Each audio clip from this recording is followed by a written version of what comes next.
So in this Wise app tutorial, I will be showing you how to add money to your account by Apple Pay here on the Wise app. So once Wise is opened up, go to the bottom left and select Home. Once you're on the home page at the top, it says Send, Add Money, Upload. Go ahead and select Add Money. Once it brings you to this page right here, you can then type in how much money you want to add to your account. So if I wanted to add $50, I would type in 50 and then press done. Once the amount is selected where it says paying in, you can change the currency if you want. I will just leave it for in Canadian dollars for this video. But where it says paying with direct deposit, go ahead and select change.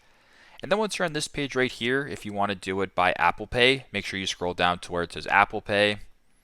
And then it says the fees you pay with Apple Pay depends on the type of card you use. So debit card is 58 cents, credit card is up to $1.36. So you can go ahead and press continue with Apple Pay if that looks good to you.